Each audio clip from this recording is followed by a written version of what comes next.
the water taxi midday service is costing $2.5 million. The Saturday service is $1.1 million. Labor and maintenance is $3.2 million, for a total of $6.8 million. And I found out that up to 30% of that is covered by credit card recovery. That's optimistic, and that works out to about $2 million. So the total subsidies for the water taxi is $4.8 million, which is well more than twice what we spend maintaining our roads here on the island. So anyway, I've had a frustration about road maintenance for years and years, and I was always opposed to the water taxi, and there are some numbers there you can chew on. Okay. Thank you so much, Jeff. Will you please send those numbers to Janet, Secretary, or write them down, provide them to her, just so we're sure to get those exactly right in the minutes. Or I can take a photo of your notes if that's okay. You want to take a picture of this? Yeah, or afterwards. That sounds like good work. Thank you. Anyone else? Top of mind, Lori? Can I sit or go ahead? You can sit. Yeah. Okay, I'll answer the question. I think just like the community feel, like if you go in somewhere, they know your order, or like the bus driver is like, know where you live and your stop, and like little things like that makes it feel nice to live here. Thanks. To feel known. Yeah. Thank you, Lori. Anyone else? Joe? Yeah, went swimming this afternoon, and there was just an entourage of harbor seals were out in the water, with a lot of water birds. I'd say that's kind of on subject, and one of the things I really love about the island. Great. Show solidarity with They were welcoming, they were open-minded. They know you. Thank you, Joe. Diane? The trees. The trees. When I first came here and I was going through the town, I noticed that the town didn't go very far before the forest began. And I love that. And I also noticed when I first arrived that it isn't just a few scattered trees along the road and then you have houses. It's deep. The forest is deep here, and I love that. Thanks, Diane. Yes, Lynn? Hey, I'm Lynn Carriage. Brief story. The first week that I moved here, I was just checking things out, waiting for my daughter to get through school in Seattle before she came over here. And I didn't quite feel oriented and left the upper parking lot, kind of really not knowing how to get back on the main highway, and I turned the wrong way and went sort of off into a residential area. And somebody was following me from the parking lot, and I didn't quite know what that meant, and I just stopped my car and just said, I'm lost. And this guy said, I know, I'm Dave Vogel from the community council. And I didn't recognize you, so I figured you knew and that you were lost. Nobody goes this way. And I thought, I'm in the right place. Thank you, great. Can I just ask you, because I've also been following the Thunderbird opening of their treatment center and that progress, and JC and I have talked this week, trying to follow up some of that information to bring here. When should I or you talk about kind of what we learned a little bit? Why don't we leave it for announcements at the end? We'll see how much time we have. If not, we'll find some other way to communicate that. Appreciate you looking into it. Greg? Yeah, Greg Simmons.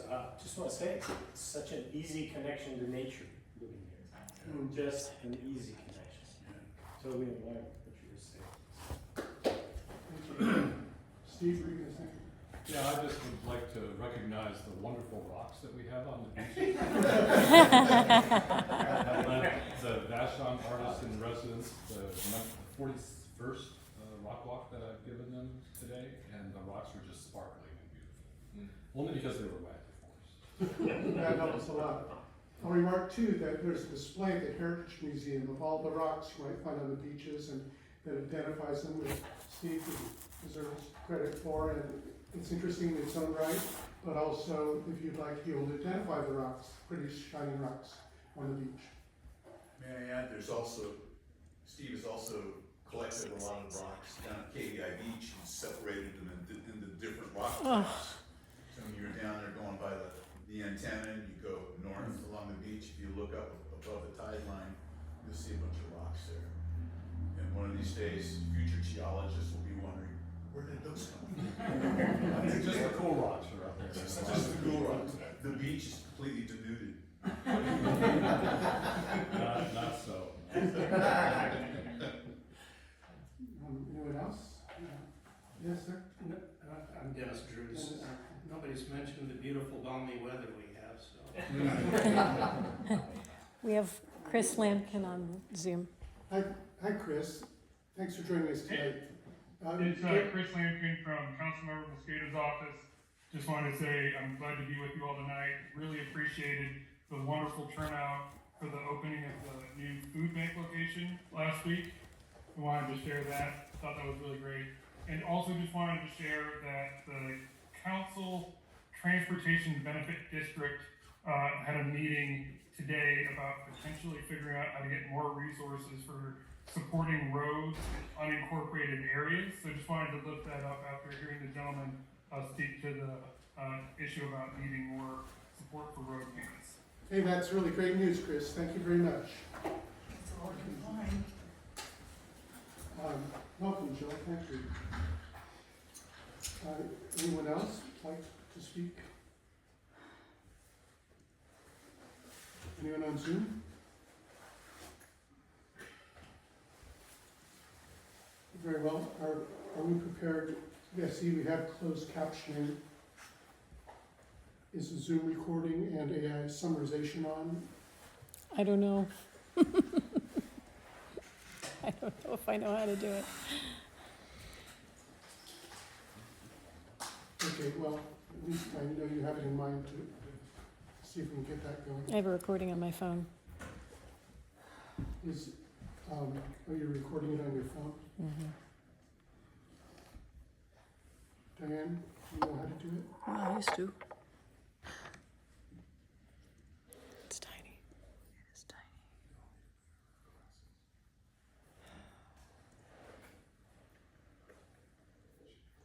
I'm trying to, it's allowing me Unfortunately, to our claim Vice the, President and Tech Person, Nicole, Anya's not able to This is make how it the tonight, phone's which is broken. why we're figuring out how to do this as we go along, so thank you for your patience. Chris, I could add another one. Yes, please go ahead. I'm not out of order. When I first came here in '99, and I wasn't sure if I was gonna fit in, and I was doing a mural at the youth hostel, at the big Buffalo Stampede in the youth hostel, and I remember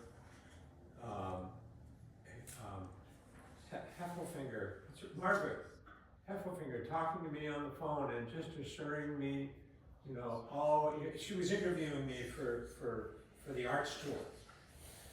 And I said a few things. She said, "Oh, you'll fit right in." And those were very reassuring words 27 years ago. Thank you. And turned out to be true. Very true. Thank you. Anybody else like to speak before we get going with the rest of the meeting? Very well, I'll call this meeting to order. I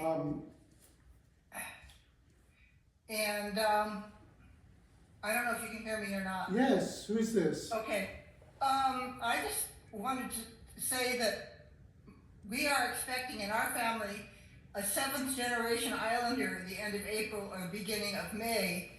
And what has been interesting over the years is that people in our family will leave.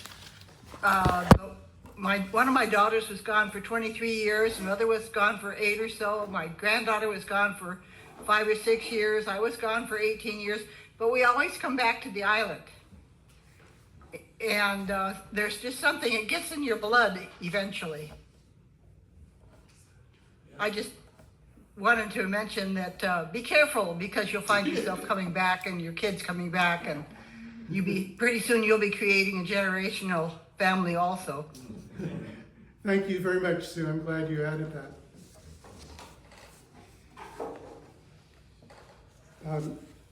Secretary Jen Rakovic will be both staffing IT and also taking the minutes for the meeting. Let's give her a round of applause.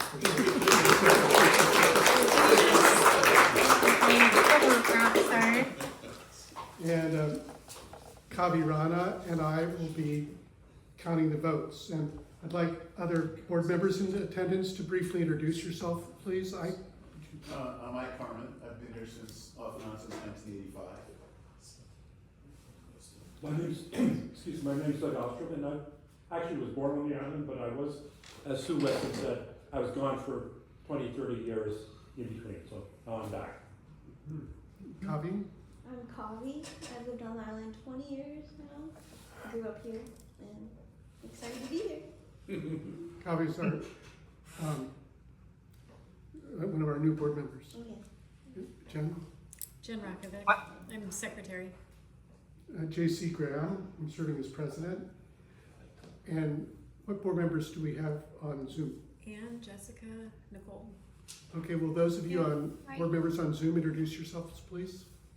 Ann? Hi, I'm Ann Thorne. I'm the treasurer, and I've been on the island 30 years. Can we turn that up at all? I'm Sue West, and I already introduced myself, but I just thought I would add that my great aunt came in 1898. Wow. Well, thanks She for, taught at Columbia School. It's amazing. thanks for representing people from that century. I feel like I'm that century some days. And Nicole? Hi, I'm Nicole Anya. I'm the vice president. I've been living on Vashon for 20 years now. And I've been really glad to be on the board and to be serving the community. And I deeply apologize that I wasn't able to attend tonight. I'm very, very sorry. Well, thank you, Nicole. I'm glad you're able to join us by Zoom. You're That's missed great. and appreciated. And Jessica? I'm Jessica Anakar. I'm the corresponding secretary. Thank you, Jessica. Is Meg on or not? Meg, are you on? Also, Meg Thompson is another board member.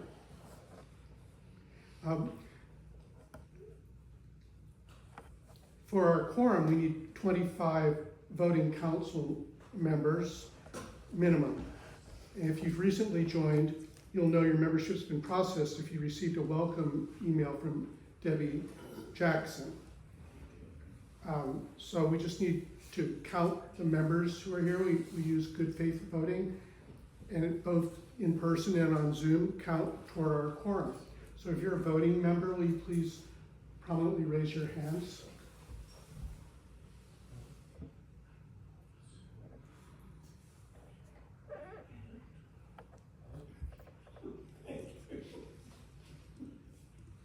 Okay. 19? 18. I got 19. Did you count yourself? Okay.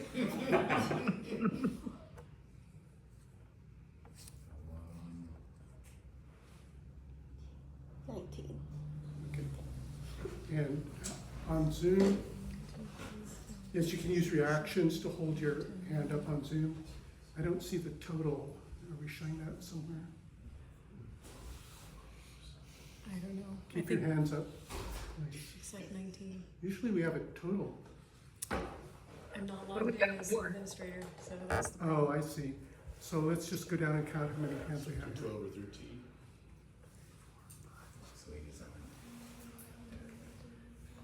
looks like 12. I have 11. Oh, and Selena's on there and she didn't raise her hand. Okay, 12. And y'all count. And Debbie, 13. So we got. And Rob Briggs. And Rob, 14. Michael, 15. Is that it, everybody on Zoom? Keep your hands up. So we got 15 on Zoom? Is that correct? Yeah. That's a quorum. That's a quorum. Yeah. That's quorum, it's 33. 34. 34. Yeah, so that's great, we have a quorum. Yay! So we can go home now? You can if you want to. You can, that's the important part, so we can actually function as an organization. I hope you'll stay. I'll provide a brief technical overview for Zoom and in-person meeting attendees. One thing is, it recently occurred to me that we can use contemporary technology to our full advantage. So if you're participating in person, it's perfectly acceptable to have your phone or other device open during the meeting. Unlike some meetings you may be at, we welcome it, because this can be especially helpful if you have difficulty hearing, because you can, not only do we have the transcripts, which it would be great if we could increase the size of those, but in any case, the idea is you can log into Zoom on your phone in the room and then get the Zoom audio if that might be better. And similarly, if you can't see the agenda or something, you can, on Zoom as it's displayed, you can look at your phone and zoom in. So that's something, one workaround we have if people are having trouble hearing or seeing. And you can also use your phone to look up relevant information during the meeting. That's fine too. We go by the democratic rules of order. Summary and flow chart can be found on a link provided in the agenda. And also we have some copies you can borrow on the back table there of the democratic rules of order.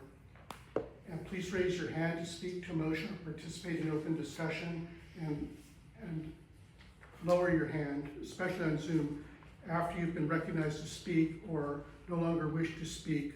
Lower your hand. And the first time you're recognized to speak, please identify yourself by name so we can get to know you, and also possibly record for the minutes, especially who's making motions and seconding them. For Zoom attendees, if you signed on with anything other than your first and last name, please change it to your first and last name. If you're participating remotely, sign on with phone or computer, but not both.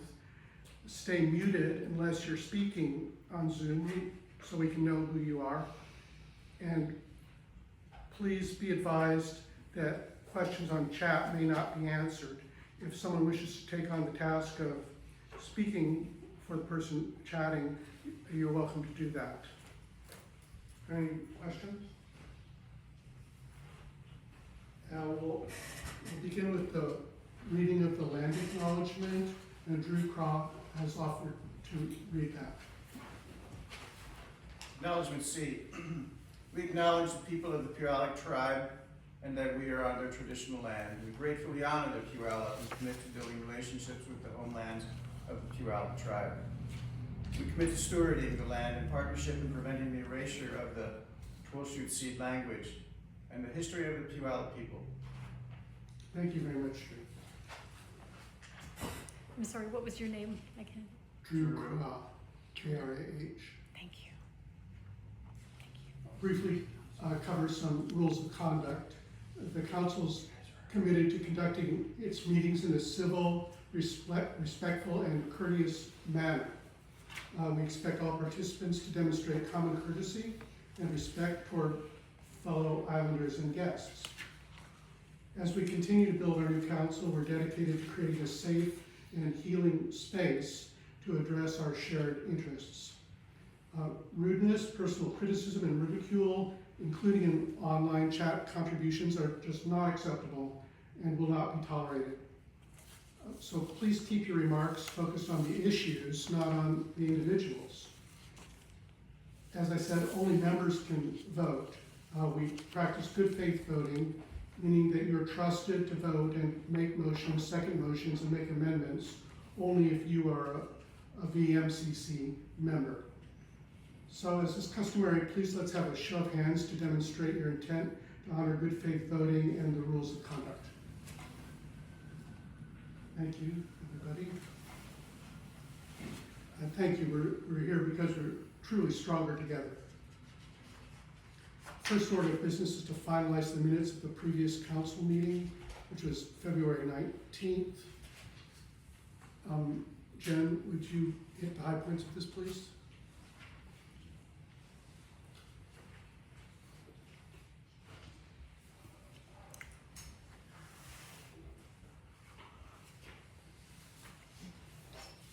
Okay, high points. We had a presentation by Alex Craighead about the journeymen. We had old business where we decided to table a decision to send a letter to the King County Sheriff's Office asking for a pause in ending, the King County Executive asking to pause immigration flights out of Boeing Field. We passed a letter to the King County Sheriff asking not to use flock automated license plate readers. To be clear, that the King County action to end immigration flights from Boeing Field was postponed to the April 16th meeting. Okay, new business. We have 2 motions that were introduced at that meeting that are going to be reviewed at this meeting. That's about protecting marine mammals and no nuclear in Washington. So we'll have that coming up in this meeting, and those were the highlights. Thank you very much, Jen. Is there a motion to accept these minutes? I move to accept. Is there a second? Who seconded? Roxanne? Thank you. And is there a motion to amend these or revise them? Hearing none, is there any discussion about them? Seeing none, we'll come to a vote. All those in favor of adopting these minutes of the last meeting, please raise your hand.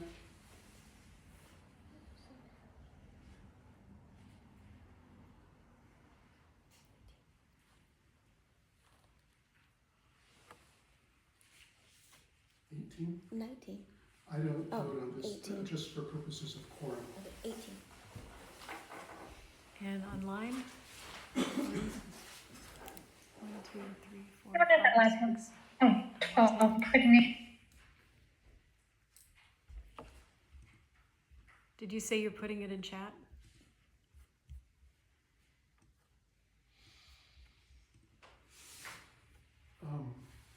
Can't see chat.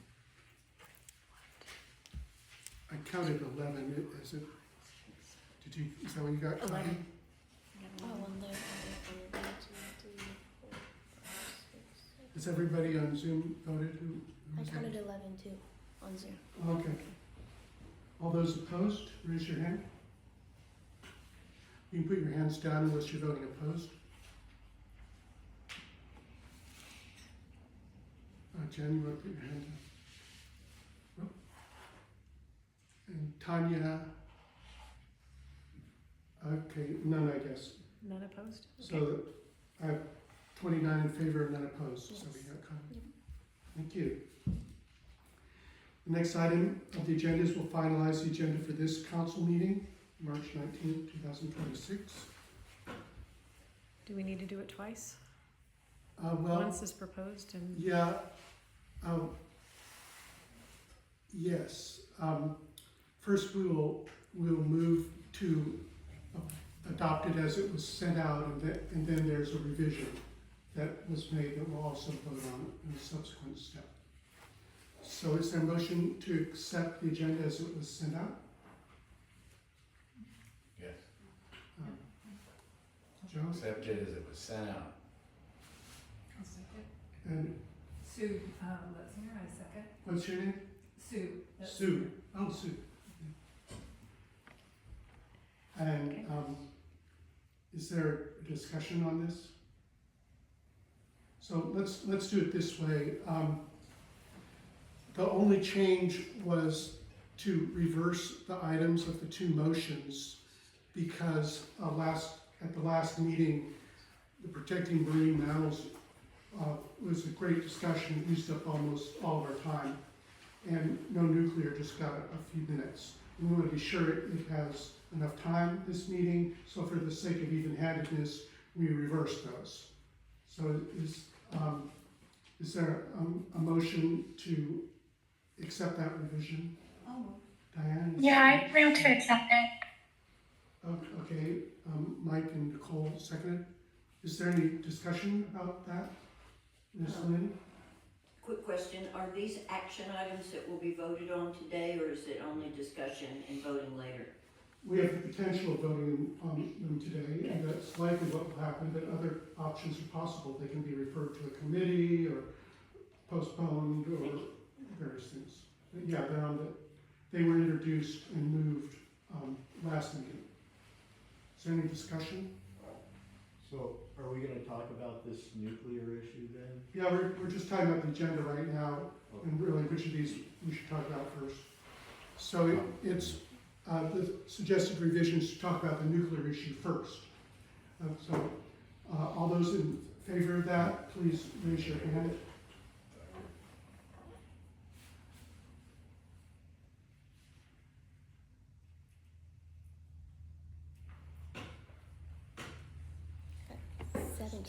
Yes. 14. Okay, 14 double count. Yeah. How many did you put on there? Oh. I got In the room? 17 in person. 17 plus 14. I'm only seeing 13. Am I miscounting, Connie? I got 14. 1, 2, 3, 4, 5, 6. Oh, there's 14. a different, okay, I see it I now. got 14. Okay. Okay, all those opposed? 1. Any opposed online? No. Opposed?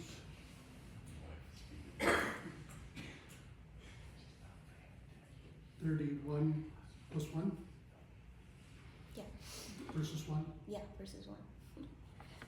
And so the motion passes. So now we'll approve the agenda as a whole, as revised. All those in favor?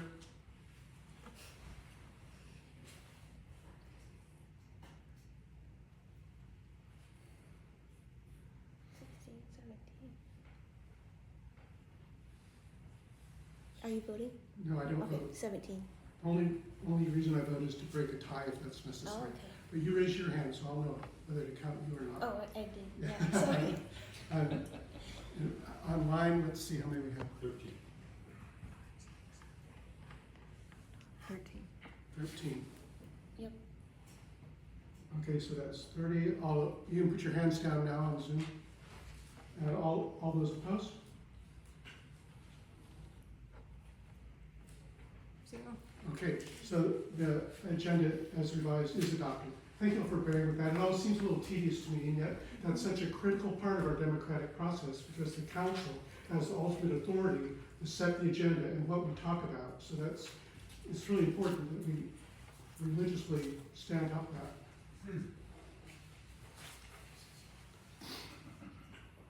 The board can set the agenda, in other words, but it's the council that has the ultimate authority of what the agenda is, and that's a critical organizational issue. We'll now move to our Island Partner Organization update. Our guest is Gary English of the Vashon Ferry Advisory Committee, and I believe we also have with us Hadley Rodera of WSF, Washington State Ferries. Is Hadley with us?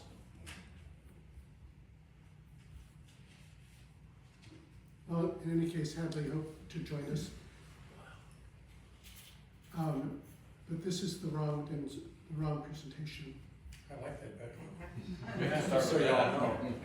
Okay, Gary, thank you for joining us tonight. Thank you. For those who don't know me, I've been on the island about 20 years. I worked with the Seattle Fire Department for 27 years. I was assistant fire marshal for half of that. And so all the sound transit and the ferries and all that kind of stuff, docks and all that came across my desk for review for fire-related items. But now I'm talking about the Washington State ferries and what's going to happen with Fauntleroy Dock. So there's a community advisory group. I was one of several members. We met for almost 5 years. We specifically were looking at what they call the Planning and Environmental Linkages, the PEL. And so we actually had an entourage of experts from Washington State Ferries come and give us presentations on specific parts of the project. At the end of the day, there was a discussion about which dock arrangement they were going to suggest, and we're going to go through this. So next. So for the historical perspective, 1922 was the last time that particular ferry ran. That's the tramp. Is that the Tramp Harbor dock? Yeah. Next slide. Got to get a couple older pictures in, right? Get the perspective. And so we're talking about the future efficiency, and effectively that's the dwell time, how long the boats are in the dock, the capacity, and the dock holding space all affect that. Next. I should follow along and see if I have anything important here. This is just a shot underneath the existing terminal. For those who walk down there and look, there's some significant deterioration down there. The demand is increasing for the dock, and the condition of the terminal is failing. So they are in the process of going through this lengthy process next to come up with a plan for the replacement dock. So this is kind of a complicated slide. So in 2019, Washington Ferries commissioned a long-range plan. It was supposed to end in 2040. And so the advisory committee went through these sections. Purpose and need, there's 2 levels of screening. We looked at alternate locations for the dock. We looked at the size. We looked at the impacts, like the scour from the prop blades. So we did kind of an environmental review. We talked quite a bit about the type of replacement posts we're going to be put in, because we didn't particularly like the creosote posts. And there was a lot of other discussions, as you can imagine, for several years. We kind of slowed down in the middle and picked up speed towards the end. So we're now, over there, we're at the NEPA-SEPA stage, 2025, just getting there. This Pell document was actually finalized, I think, in February of 2026. So we're pretty close to being on schedule, which is good.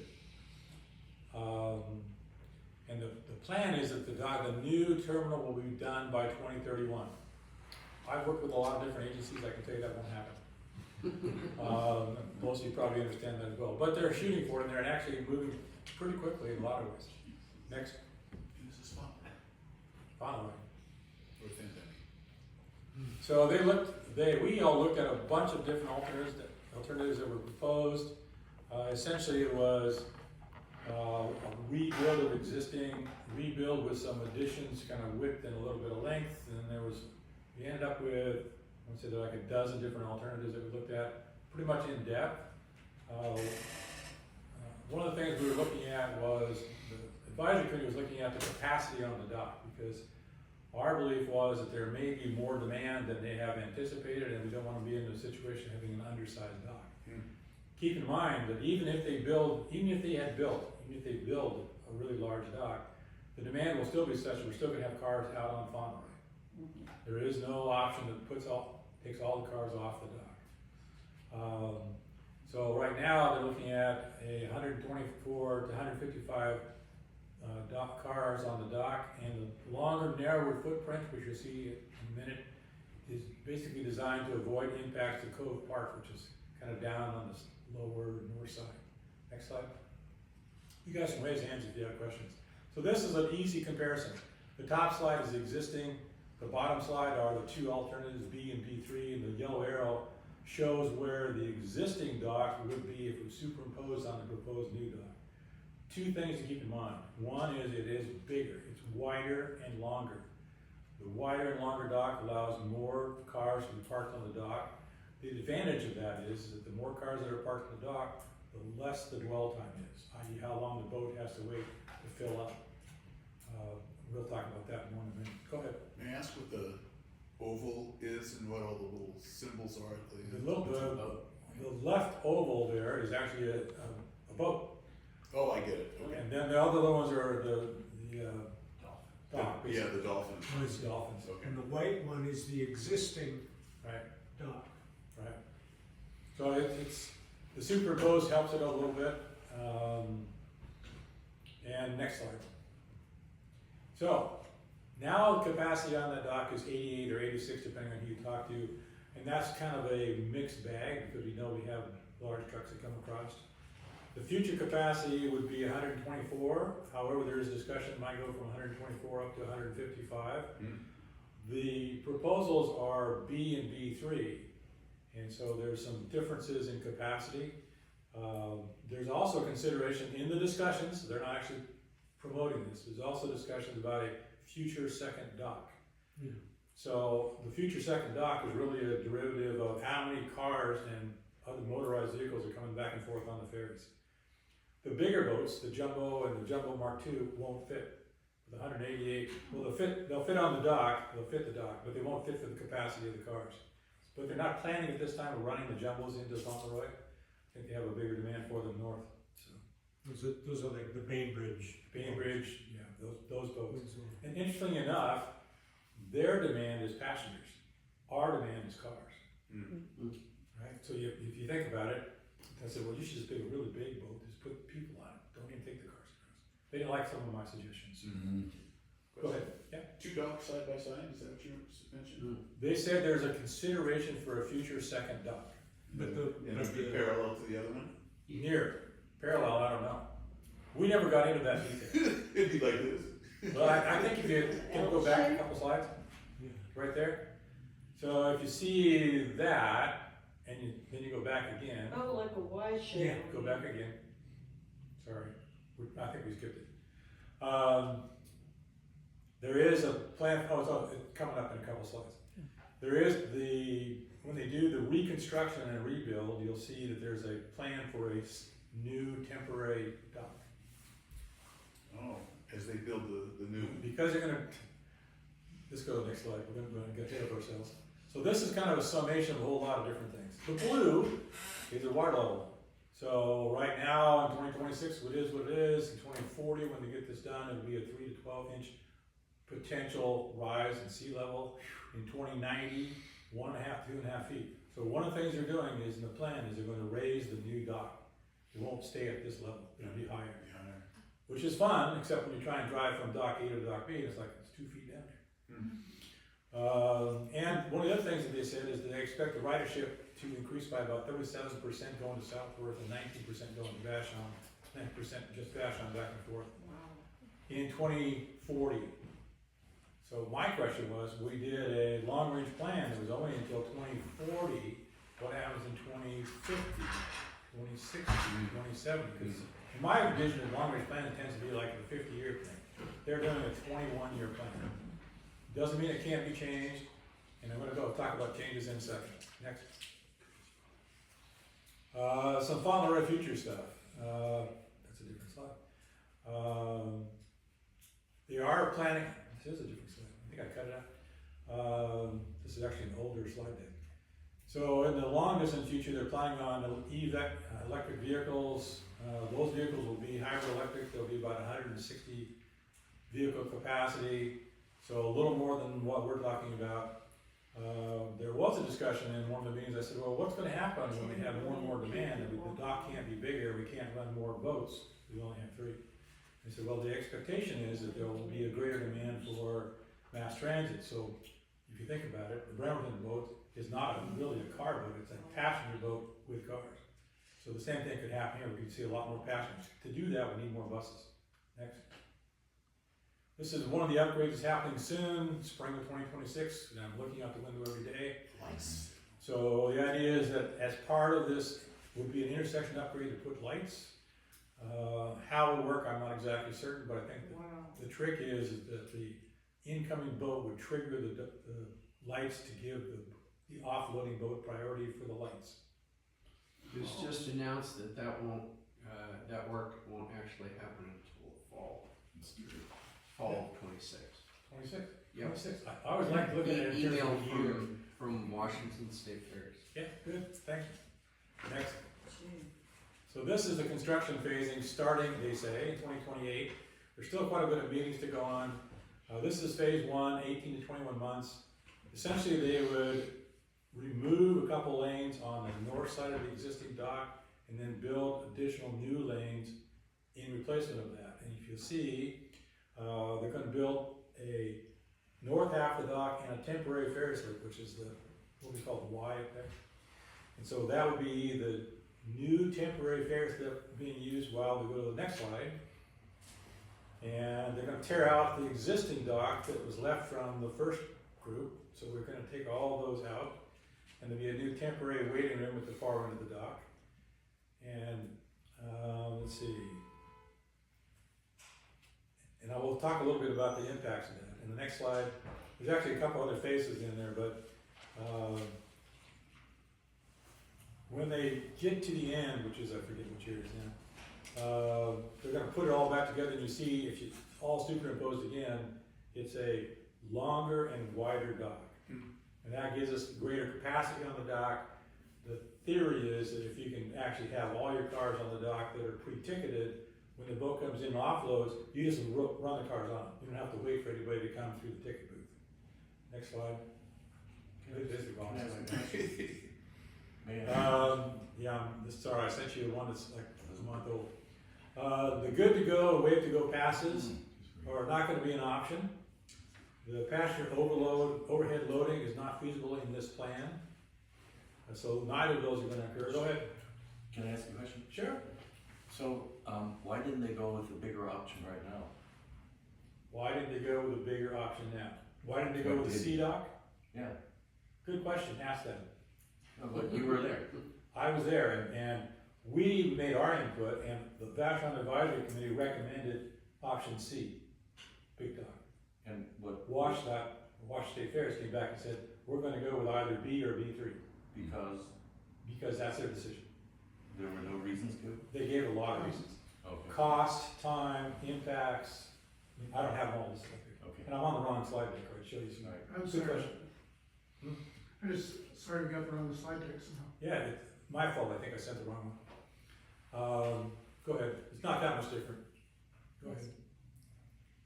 So now we're to the stage where we're doing the NEPA-SEPA. So the last phase of the current process is to go through the National Environmental Policy and the State Environmental Policy. The lead agencies are Washington State Fairs and Federal Highways. They're the lead agency in all these major projects that impact major traffic. There's obviously a contingent of the tribal partnership, and they've had some specialists from Washington State. WSP, which is not Washington State Patrol. Different group. Question. Yeah. What's more stringent, NEPA or SEPA? Yeah, that's a good question. I don't know. I almost never ran that end of it. I was always looking at the fire code. I wasn't doing the environmental policy. I can tell you some interesting stories, but we're not going to do it here. Another quick question? Sure. What's the tribal partners part? Because this is waterways, and the tribes are part of the waterways. All the waterways? In the sound, they have an impact, because all the tribes use, all the sound related tribes use the waterways. So they have a say in all of this. Okay. And quite honestly, that was not part of our discussion. The other thing I'll mention is that although they have promulgated a B and B3 as the two primary alternatives, the actual final meeting we had with them, which was a couple of months ago, 3 months ago now, one of the questions is asked, well, if you're going to pick one or the other, which one is it going to be? And the answer was neither. And there's a good reason for that, because what they did is they came down to B and B3, and they said there's good parts of B and there's good parts of B3. So we don't want to lock ourselves in, because we still have to go through this process. And there's going to be another public involvement process parallel to this. And so for those of us that are crazy, we might ask to go stay on board for this for the next phase. So there'll be another phase of public input. There's a lot of community input opportunities, public input, online, people could attend the meetings I was involved in. They're a ways away yet. I don't know when they're gonna make their decision. There's also a funding thing. They have to go through the state to get funding for all this. There was a lot of funding put forward towards the planning process, and we're kind of wrapping this up. So, good questions. If I had the answers, I'd tell you. Go ahead. I was holding my questions to see if there was going to be a formal question period, but I'll just throw one particular question out and for your clarification, and then just a couple of quick thoughts or comments that I don't know if you can answer or not. But you know, the biggest question that I have is whether all this is assuming that there's not, at least in the next 20 years, any other planning about a bridge that competes with this. That's question one. The other just had to do with e-ticketing or whatever that preloaded, pre-ticketed process might be. I will tell you that the pre-ticketed process is not on the table. Okay. That's the whole good to go and wave to go. We have a pass, you drive up and scan the pass, you go through. We're still gonna be doing tickets. And I sat through a pretty interesting process where one of their consultants said, we looked at this very closely. It would raise the cost of ticketing about 30%. Oh, is that what that 30% up there meant? Because I read that as maybe a total fare rise anyway. I wouldn't be surprised if there's a fare increase anyway, because there's always fare increases. Whether or not it's related to this or not is a different discussion. But in your other terms of question the was bridge. what? The bridge. The bridge, yes, I didn't talk about that. I will tell you that the tunnel is not an option, because I'm technically an international tunnel expert. No, that's not an option. It's, you could do a car tunnel maybe, and there's what they call an immersed tube tunnel, where you sink a tunnel under the surface deep enough that the big boats don't drag it. But when you talk about costs and commons, you better start adding commons. And they haven't built any of those yet, so Norway's gonna build one pretty soon, but we'll find out. It's just been such a long-term battle that I think it's always worth knowing whether that battle is still raging or it's not. And I think that the common is the big question mark, because it's a couple dollar signs and then common. And in the scheme of things in the state, I don't know if they have that kind of money. And one of the interesting parts that I found was that they're anticipating that the population growth will be, Kitsap will have a much higher population growth than King County. Not a surprise. But because of that, they're anticipating more traffic on the ferries. Well, thank you for your great work. I really appreciate it. Is there any discussion about having multiple berths on the dock so they could accommodate the triangle ferry a little better? Right now, one of the ferries is always waiting for 15 minutes. Yeah, and that, I found it fascinating that one of their proposals, well, their actual plan now, I guess, is to build the dock with a new terminal in the dock, different than what we have now, because they have to tear the existing one out. So if they're gonna build a temporary one, the question I would ask is, why don't you just build it so you can keep it? Yeah. But again, I guess the comma there. So in my world, there's no commas, I get to build whatever I want. But my sandbox is only like 3 by 3, so. Anything else I can help you with? And if you have other questions, feel free to get a hold of me, I can find out if I don't know. And Hadley Romero, which is the Washington State Ferry person, I don't think she's on here, but she's quite knowledgeable, very Is helpful. Hadley on Zoom, Jen? Hadley, you there? Wendy has her hand up. I can't tell. Yeah, I'm on the FAC with Gary, and I'm also a member of the IFA, which kind of is an advocacy group for Vashon to help mitigate some of our ferry crises. But anyway, a couple of things I wanted to say. Gary, that was a great presentation, and my understanding is, in talking with Hadley and all the folks for over the years, that there is a slip. This dock will be designed with an additional slip potentially in the future. It does not make any sense to me that they're not doing it now, but there's one reason and one reason only, and that's pretty much Fauntleroy. They don't want it. But the growth, Kitsap County is going to grow about 6% a year. And they're building a new terminal. I don't know if any of you saw that. There's been a number of things that are coming out. And there will be 2 slips over there. That's their plan. And here they are building a Fauntleroy dock that's not going to be up for 5 years when we're going to have increases, and they're only going to put 1 slip in. So you still have time to say something. And I just want to make sure everybody knows that they always do have time to say something. One of the other things, we advocated very heavily for the 164 car deck, because it was really important to look long-term. This is a 70-year dock.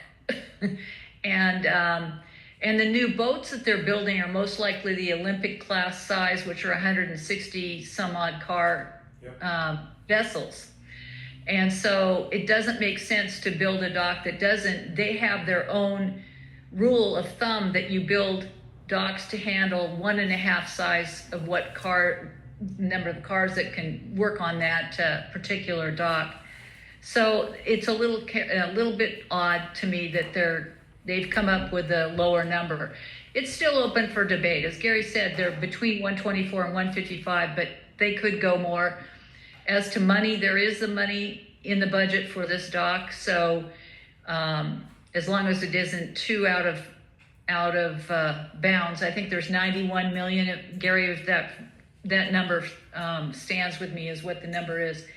One other thing is, I just wanted to alert you about this temporary dock. They're planning that there's going to be probably somewhere around 40 vehicles to be held on that dock. So just keep in mind what that's going to do when they're building. And they can do it faster and give us less access, or it will take longer and have more holding areas and stuff. I did recommend at the last meeting, FAC meeting, that we use that smaller, that they work with the city of Seattle to use that smaller parking area down by Lincoln Park, the closest one to the dock, as perhaps a staging area. And they're gonna look into that. I don't know what's come up with that. We have a meeting next week and I was gonna ask about that. Anyway, just a couple of things to say, but thanks. Thanks so much, Wendy. Thanks for being with us tonight. For those that don't know, there is a discussion going on now with Washington State Ferries about revising the schedule to accommodate this change in the docks. A few years ago, we had a problem with the change with the dock and we started running a direct flow to Coleman. So I wouldn't be surprised if that's gonna be in the cards for this. That's a long time to go down to that side of capacity dock, so. One more thing to think about. Are there any questions?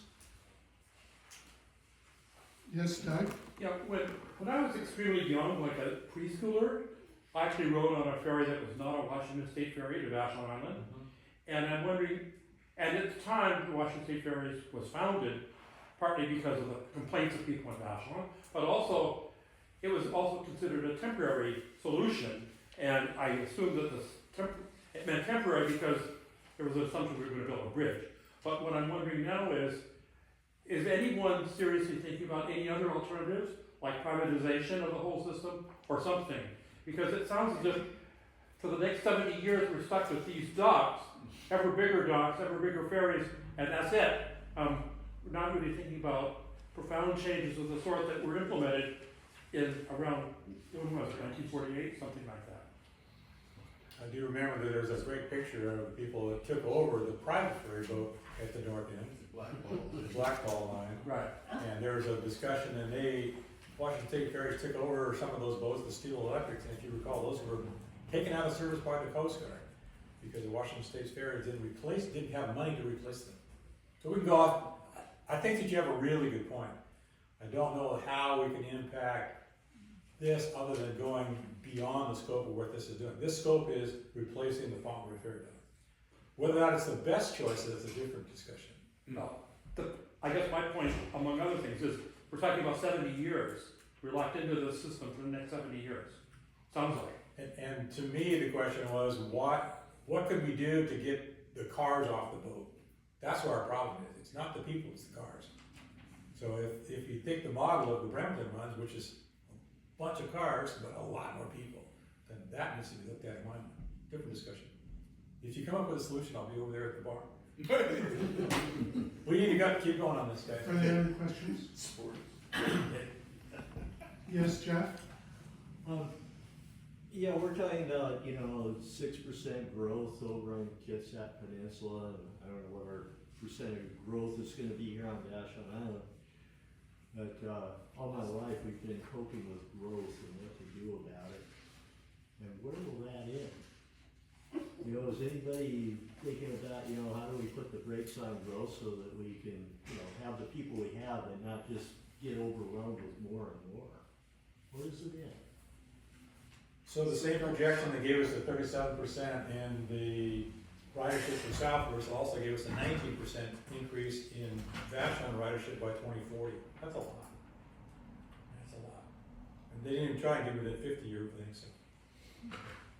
Hi. Yeah, just in response to what you just said, last couple of weeks I was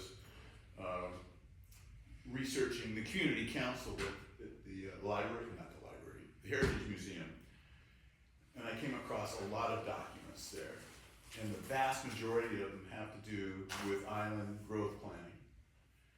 And from what I just saw, just kind of as going through it and having lived here for a long time, it's always gonna come down to water. And the quality of the water. Water District 19, I mean, from everything that I can see is already pushed and they can't really do anymore. They've tried drilling a lot of wells and that has not worked. So I think it's bound to be water, and that issue has gone back to a manifesto I remember seeing back in the 70s, that the quality of life on this island is intrinsically, inherently tied to the quality of the water. And I think that's where it all begins and ends. It's the water. Thank you. Any other questions about the ferry dock? Thank you so much, Gary. Thank you so much for presenting. Yeah, thank you.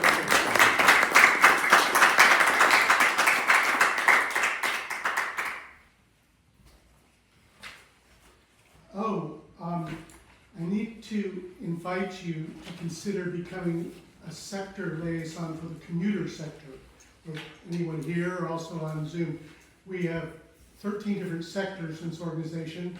The idea being to raise concerns of people in those sectors, amplify their voices, encourage their engagement with the community council, and we have a vacancy, among others, for the commuter sector. So we thought this would be an apropos time to invite anyone that interests to contact one of us to explore the possibility, because that would be a great help. Especially if you are a commuter, but not necessarily. If you would like to talk to commuters and find out more about what their issues are and bring those before the council, we'd appreciate your involvement in that way. Thank you. I'll give just a very brief introduction to the rules of procedure before we move on to old business and new business.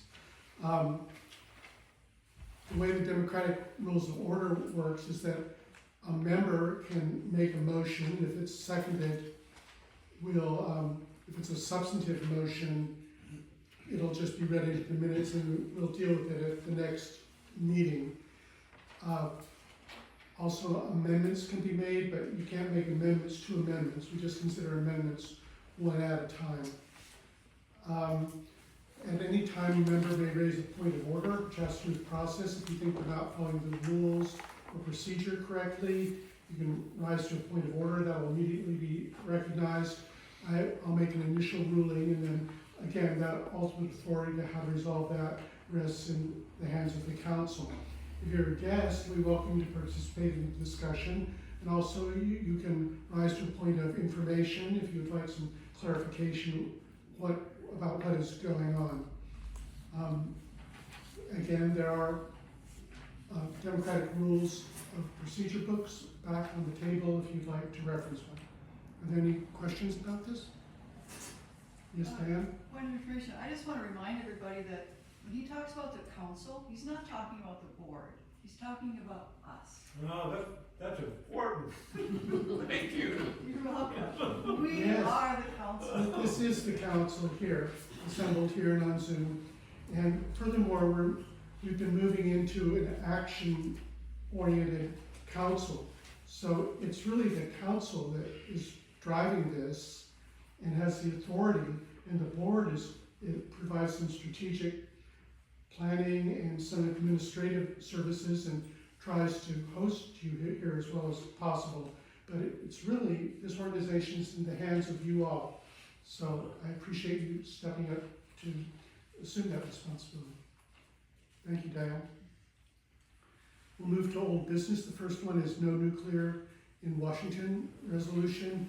It was moved last month, read into the minutes. So tonight we'll discuss that and potentially vote on it. Kevin, do you have some presentation?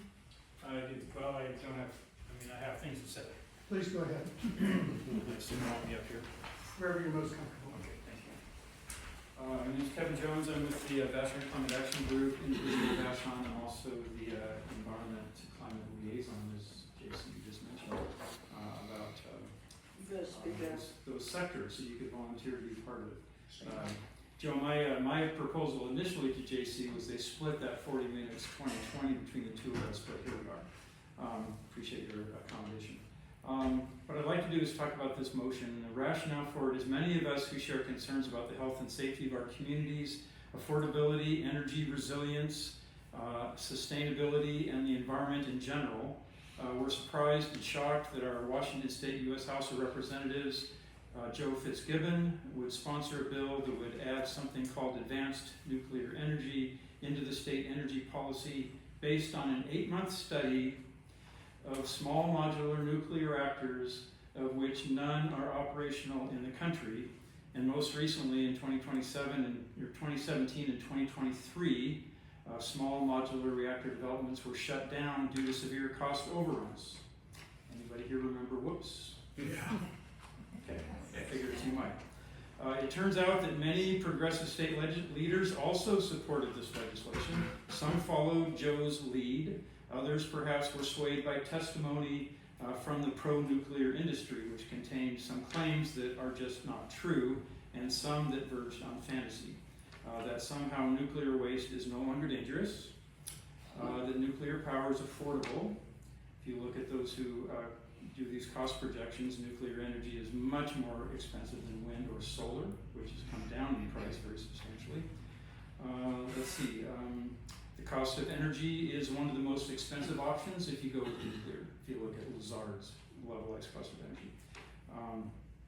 And all of that's made worse by extreme cost overruns that just experienced like in the last decade. And they suggest that it could be available right away, which is hard to imagine given that none exists right now in the country, even though they've tried. Rather than an expensive, risky, and unproven nuclear energy future, the world is quickly adopting truly affordable, available, sustainable, and non-health threatening renewable energy systems. Taking our eye off the renewable energy ball while facing the climate crisis coming our way is unwise, unaffordable, and dangerous. So therefore, I move that Vashon-Maury Islanders want safe, affordable, timely, non-emitting, reliable, and sustainable energy generation and energy storage systems. The permitting, build time delays, affordability failures, and the health risks from physical plant failures and deadly radioactive waste leave nuclear energy systems failing to deliver on all but the non-emitting of all of those things that we desire. The preferred safe, affordable, timely, non-emitting, reliable, and sustainable energy generation systems are the same renewable energy systems available and proven today: wind, solar, geothermal. Therefore, the Vashon-Maury Community Council, through this motion passed by a majority of council members, calls upon our King County Council, our elected state and federal legislators, and our governor to reject any and all tax preferences, subsidies, policies, and legislation which support the nuclear energy industry in Washington State. Happy to answer any questions. Point of order. The motion says that the motion passed by a majority of council members. I could read that as saying that it has to have been passed by over 300 people. But it needs to be clarified, I think, that it's at this meeting. It seems a bit misleading to me otherwise. Yeah, I don't know, council member, good question. I don't know if council members are people who show up or if council members are the ones who are in the meetings. We could have council members assembled or something like that. Very good. I'll take that as a friendly amendment. Are you saying that the council passed what you're talking about? Or this is gonna come up for a vote now? Yes, absolutely. Yeah, we're going to discuss it now, and then we're going to vote after the discussion. And the motion will not go forward. So the motion is written in a way that says, yes, it was passed. Liz? You were calling on people too, I'm happy to go. Go ahead. Whatever. I went to hear Steve Olson at the library, who is the author of The Apocalypse Factory, which is about the history of Hanford and, you know, the World War II development of a plutonium factory. And he actually talked a lot about the current state of the development of small nuclear reactors. it was interesting for me because I've always sort of thought of all of this as a terrible thing, and am solely about renewables. And I'm saying, I wonder if we could get somebody like him to come and talk, because his point of view was that there are already 12 working small nuclear reactors that are extremely different than the old ones that we used to have. I can't really defend what he said, but he was very factual and very knowledgeable about the new industry about it, and said that there are 12 working facilities somewhere. I don't remember whether it's here somewhere secret or elsewhere, but it actually put me in a curious frame of mind, and I would not feel ready to do that now until I really understood the nature of what is being proposed, because his final point was that in the growth and development of the human population, we are rapidly outgrowing our energy sources, and just sort of made a bid that he felt it was naive to think we could catch all the way up with renewables. I know what is happening in Europe is challenging that, and it just interested me, and I think I would like to learn more about what he meant. I'll take that as a question. Let's reserve this for questions right now. Would you like to address that? Just to the point that there are no small modular reactors in this country. There are some in other countries. He may have meant that. I don't remember. Are there other questions for Kevin? Drew, did you have a question? Just a quick comment, I mean. No, let's reserve this for questions, and then we'll open it to discussion. Will, did you have a question? Well, Lynn's question was similar to mine. But when is the time and place for a rebuttal? You know, if this were in the voter's guide, there'd be a rebuttal on the opposite. Well, you know, that's an interesting question. It's been coming up a lot lately, and we depend upon people showing up at our meetings who have a diversity of views. We need council members who are willing to articulate whatever the opposition is. Yeah. And so we've been thinking about that. Right now, I'd like to, and there may be people here who are willing to do that. Right now, while Kevin's standing up here, I'd just like to know if there are any other questions for Kevin before we allow him to sit down. Steve? Yeah, I was just wondering if you're including thorium reactors in your definition of nuclear, or is this just uranium, plutonium reactors? This is basically any nuclear reactor by that definition, and particularly concerning would be the fact that renewable energy systems, you build them and you do not have to feed them anymore. Nuclear reactors, you build them, you still have to feed them. Uranium in this country, we have like 1% of the world's supply of uranium, so to keep feeding those nuclear reactors, if we become very dependent upon them for human survival, means we also have to be very dependent upon getting resources from out overseas, and you can see what's happening with oil right now. So are you aware of thorium reactors? And how I have they're not different studied from thorium uranium? reactors.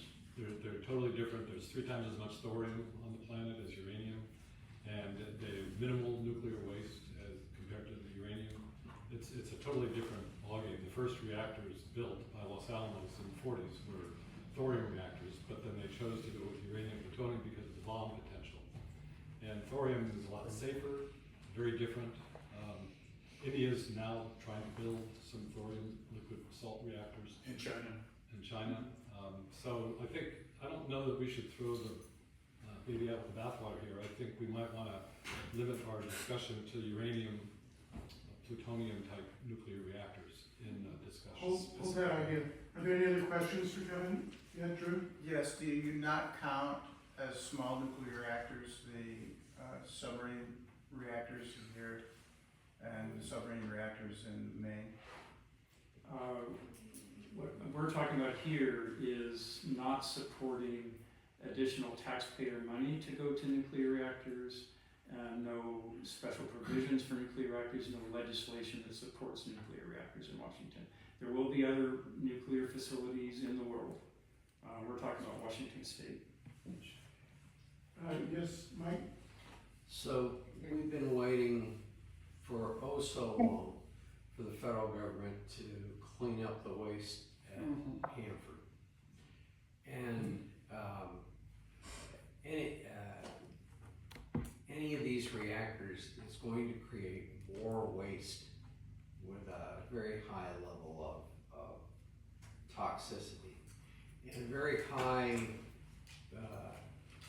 risk as far as what happens when something goes wrong. And we all know something always goes wrong. Do you have any indication that we are suddenly in a position to think that we can do something responsible with the nuclear waste that these reactors would produce, including if a private company wants to develop a reactor without federal support? We've watched this in mining all across the country, right? The company comes in, they dig a mine, they're responsible for taking care of the waste, and when they're done making their money, they disappear. And so I just don't see anything in the proposal for these reactors so far that tells me that I'm not going to end up paying as a taxpayer to clean up the mess. There's several issues there that I'm glad you brought that up. There is no safe nuclear waste. There is no repository for it. Cancer rates around uranium mines are high. Lifespans are low. There is a waste isolation pilot plant in New Mexico. It was closed for 3 years because apparently some kitty litter storage blew up and caused a nuclear release underground that took them 3 years to clean up before they could restart the operation. If you think about the notion of supporting nuclear reactors, which are small modular reactors, would be spread all around the country. Could be in your backyard, if you will. Your insurance policy will not cover any damage due to radioactive release or an explosion from a nuclear reactor. If a windmill falls on your house or if a solar panel blows off your roof, the insurance company is going to cover that, not nuclear stuff. So there's a number of risks associated with the industry right now. Are there other questions we have move two to on Zoom. discussion? We I'm have inclined to move to discussion. Is there other questions? JC? Yes? Jen had a question. We have two on Zoom. Okay, on Zoom. Could you recognize them? Jen, I can't really see. One was even. The other one is, I think, Nicole. Did you say it's Evan? Yeah. Please go ahead, Evan. I actually would like to discuss a few points. I do not have questions at this time. Okay, thank you. Nicole, did you have a question? Yeah, I raised the issue at the last meeting about fusion reactors, and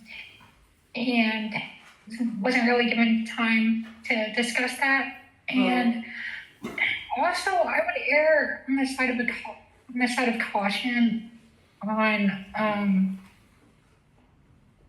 immediately passing legislation like this. Do you have a question for Kevin, Nicole? Part of industry's demand. Yeah, fusion reactors produce extremely less hazardous waste. And optimally can produce much greater amounts of power. This notion directly includes fusion reactors as well, which are making leaps and bounds in various circles. Thanks, Nicole. You want to speak to fusion reactors? I think there's fusion reactors. Currently, the technology is allowed maybe for an hour of operation of fusion reactors. The last I looked, there are all kinds of potential future technologies that come from the nuclear industry. The issue here is whether we want to take our eye off the ball of making progress and spending our money on things like safe, proven, reliable, renewable energy. Yeah, it's still going through the captions, but we've lost audio. Nicole, one person speak at a time, please. So I respect the fact that there's all kinds of new technologies that could come along. My last 10 years of my career was involved in technology development. I think that at this juncture, it's important for us to recognize that solutions that have been proposed and that our state legislature has taken action to support, that our representative has taken action to support. The key issue is that do we want them to support the nuclear systems that we have today? If we decide that we don't want them to do that today, we should support this motion. If we decide in 10 years from now that we should rescind this motion, we are certainly empowered to do that. I would not want to step back and suggest that we support the idea of our legislature bringing in nuclear systems, which we know currently today are associated with higher levels of cancer, nuclear waste that can't be removed, cost overruns that are billions of dollars, some of which never even started to break ground because they overran their costs. So I appreciate the questions about all new technology, but I think it kind of takes us away from the point of, this session 2 months ago, Joe Fitzgibbon co-sponsored a bill that in 8 months would have come up with this completion of a study of a system that doesn't exist in this country to determine whether it would be okay for us to add it into our nuclear energy mix. That's the question. So thanks for asking those questions about that, but that's really the issue here. That's what I'd like to Thank you very much. I think Luke is speaking. Jen, I've prepared a rebuttal. please go ahead. Okay, so one of the advantages of nuclear, so my son is an engineer and he and his friends went to school in Wyoming and they believe that nuclear has tremendous benefits and it's better than fossil fuels. So I asked him, what would the rebuttal be to this? And I'm trying to be neutral about this. So the average household on Vashon-Maury uses about 16,000 kilowatt hours per year. In 10 years, all of us would use about 1 terawatt hour of electricity. So we can talk about how many deaths result from that much electricity. So say we use 1 terawatt in 10 years, we, in our energy production, cause 3 deaths per year using brown coal, 2 per year if we used all coal, 1.8 deaths per year if we used oil, 1 death every 3 years using natural gas, 1 death every 200 to 500 years using renewable energy, so solar panels and wind. And nuclear, that's 1 every 140 years. I looked up the source of this in a Lancet article that was published in 2007. They didn't take into account anything that Mike said, which is the downstream deaths from storage.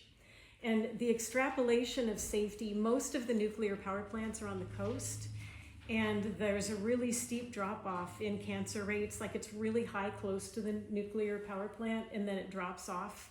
The further you, like 10 miles away, it's pretty low. So if we talk about, and my son would talk about putting very small nuclear power plants in neighborhoods and how great that's gonna be, but I don't think they're thinking about the mortality rates from being close to the nuclear reactor production. And I started to think this is probably industry talking points, like the industry people came into their classes and talked to them about it. He talks about cost, that the more you build, the cost is going to come down, but our practical experience is a nightmare regarding costs.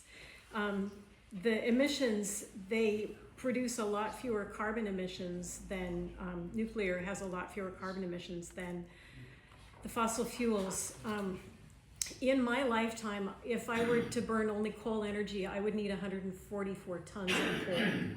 In my lifetime, I only need a soda can full of nuclear. But then when you have to store that, where does it go? That we don't, and I don't trust this administration enough to be safe for the downstream effects of coal. Like I don't trust the regulations, I don't trust the valuation of human life. When you're finished, I would like to tag on to what you just said.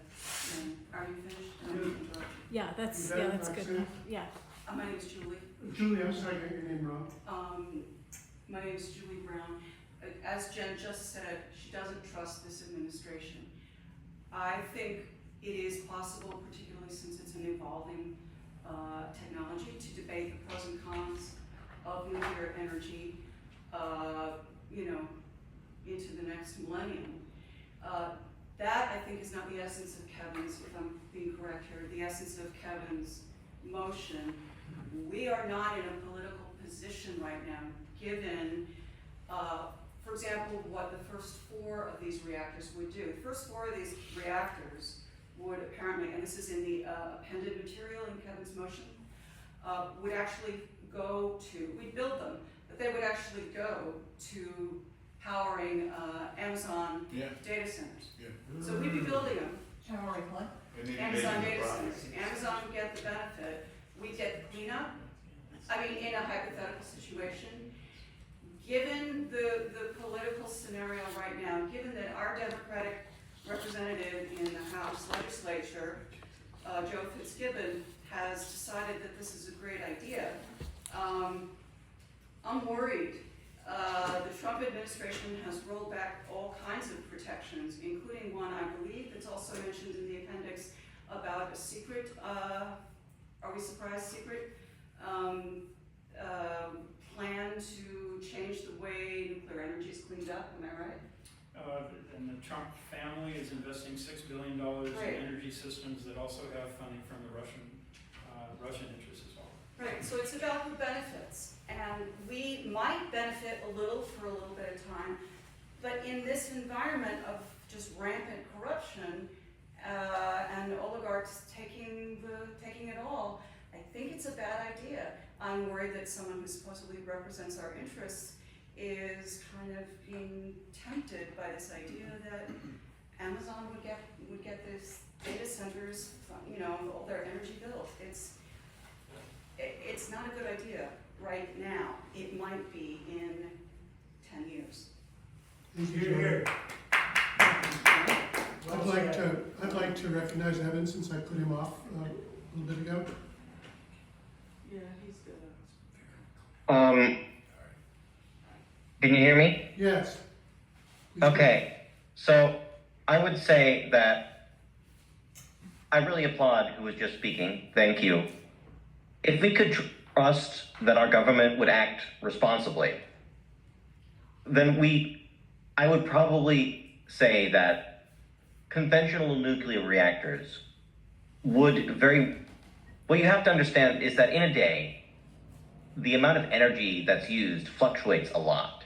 And you want one part of the energy grid to handle that fluctuation, and another part of the energy grid to handle just the base amount of energy that's constant throughout the day. And nuclear energy is the best currently available option for handling that floor of constant energy use. But we need to be realistic.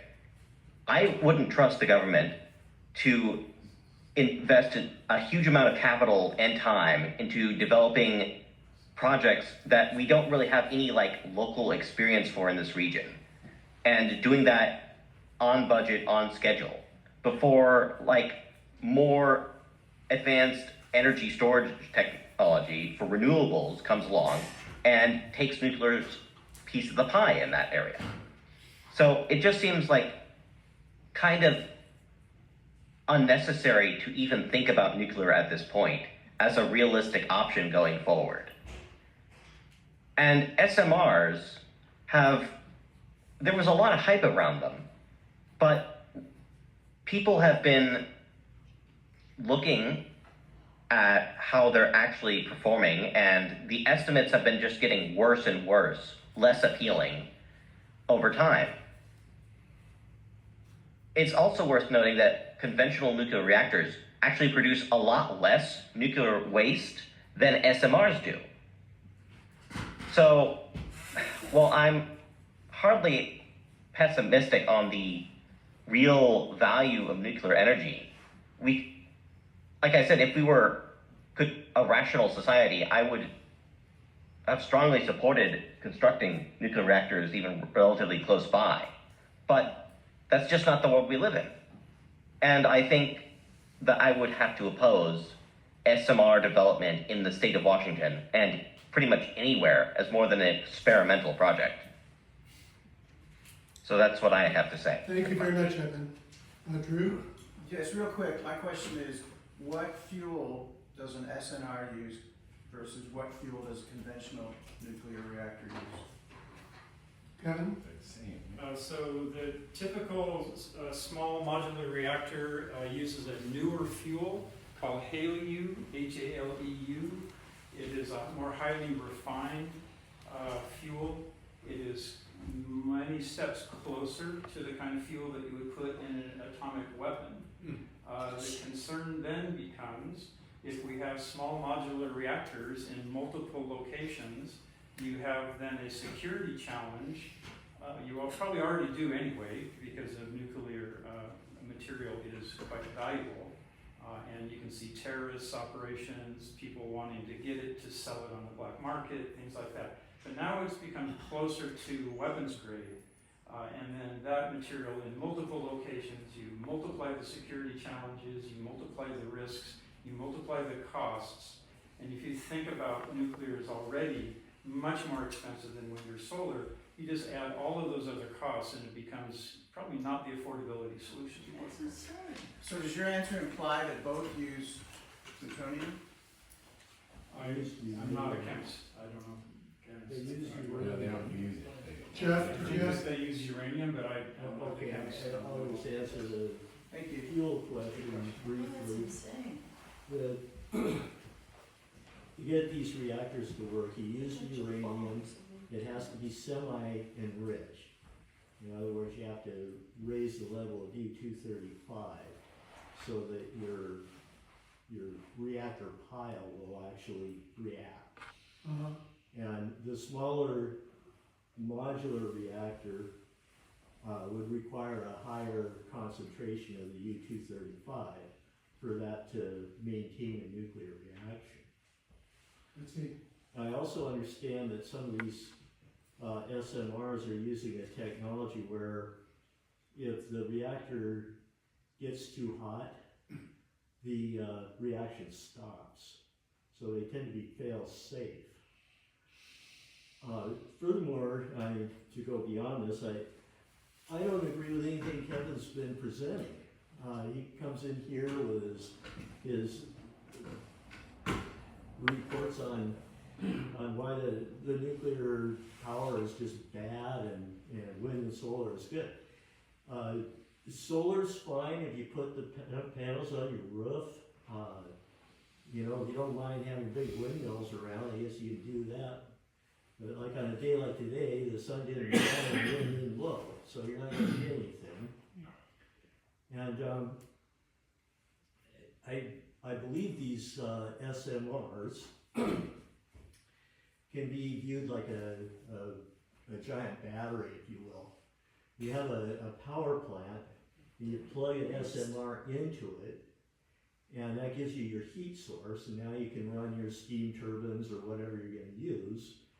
And when the reactor runs low, you pull it out, it goes back to wherever it got manufactured, it gets recycled and taken care of, and you put a fresh one in. It's just like replacing a battery. So I believe in the technology, and I'd like to see it used in all the cruise ships and freighters, and maybe one day we could power ferry boats with it. But the idea is to just have a small reactor that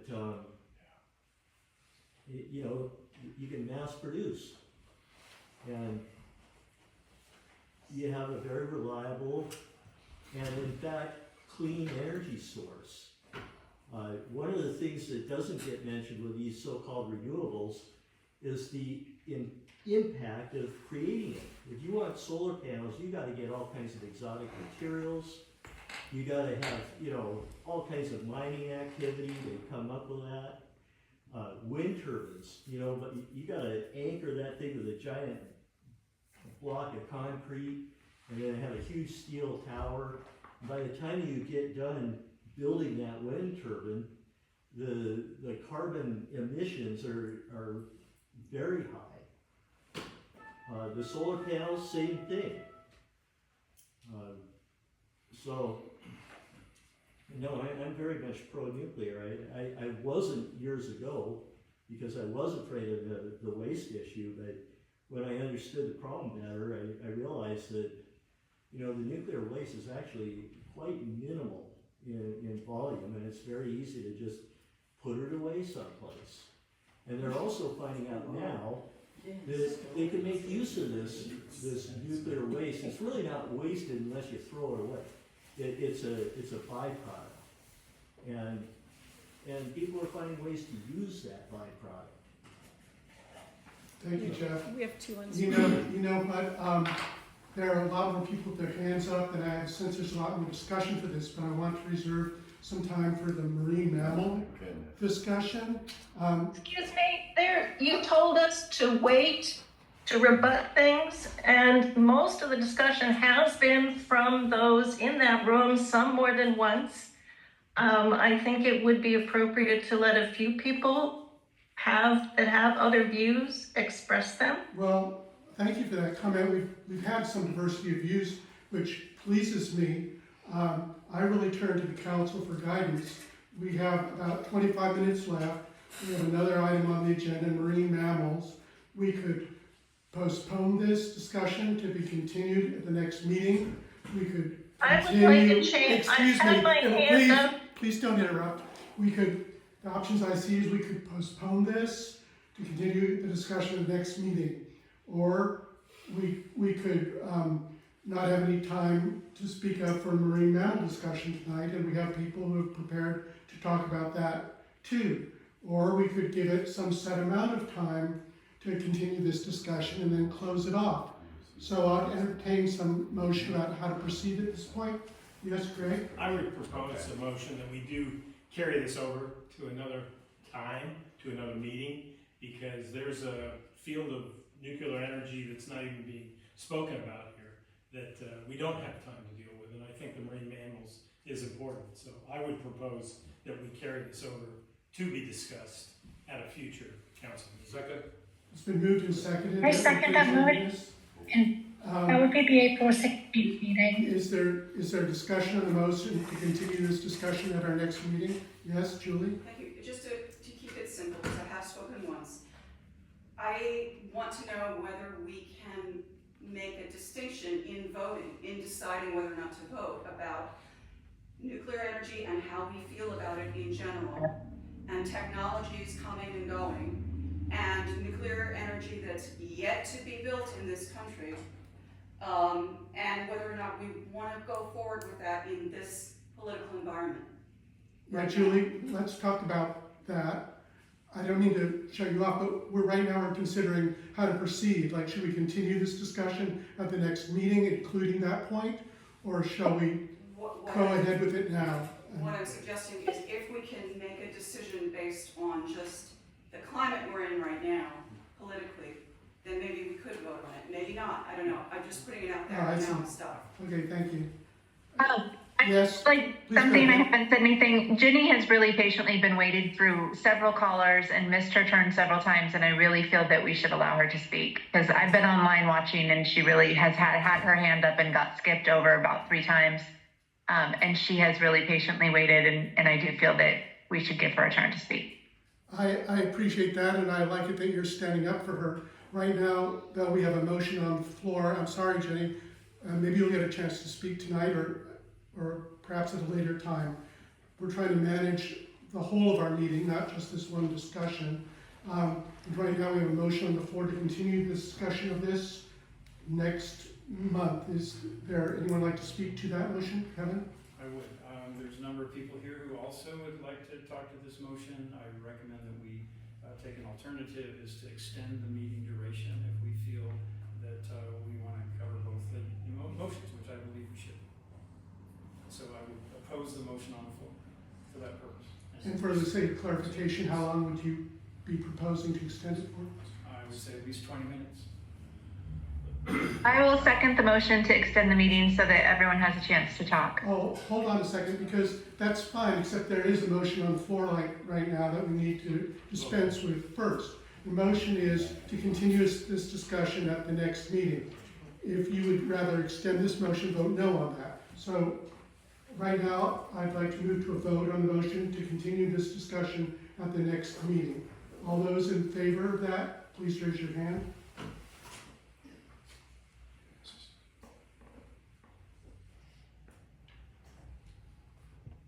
15.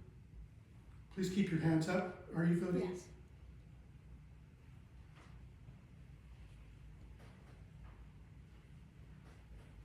Yes, and how many on Zoom? 6. How many did you get? 15. 15 and 6. I see 5 on Zoom. Is that right, Connie? There were 6, but now there's 4. Oh, are you on all? No, there's On 5. Zoom, There's please 5. raise your hand if you're voting for this motion. There's 5. Oh, there we go. 6. 6.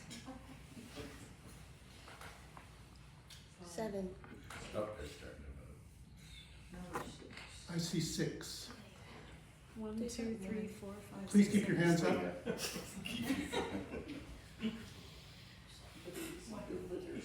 Oh, 6. Yeah. 6.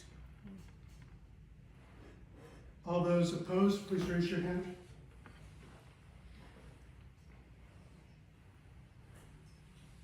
4. 4. And on Zoom, all those opposed? 6. 10. 6. 7. 7. 7. Wait, oh, I know that one of them is not. She just hasn't taken it off yet. I voted twice. I see 7. 7. All right. So 21 to 11? Yeah. By a vote of 21 to 11, the motion passes to continue this discussion next month. And I'm sorry you didn't get a chance to speak, Ginny, but I hope you'll share your thoughts with us at the next discussion of this. And everybody else too wanted to speak. Yes, Mike? I have a point of order. Yes, what is that? How do we manage to confine the discussion to what's being proposed? Well, in large part, that depends upon the responsibility of those who are speaking to speak to what the matter is. At a certain point, like I might ask them to confine their remarks to be germane to the discussion, but I've got really limited capacity to enforce that. It's a matter of good faith, really. Let's move on to marine mammals. Thank you all for your patience with that. And Joe, do you want to speak, or do you want to recognize the I'll give a quick overview and then I'll recognize. I know we're pushed for time, so I just... about 15 minutes. 15, oh, okay.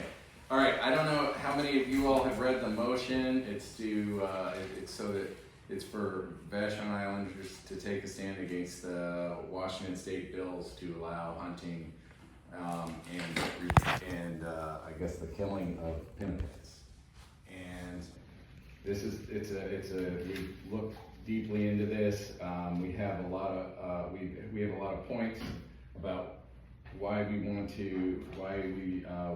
oppose these bills and think that it would be very destructive to the environment. And it kind of starts with justice for the pinnipeds and marine mammals, because these bills feed into a bigger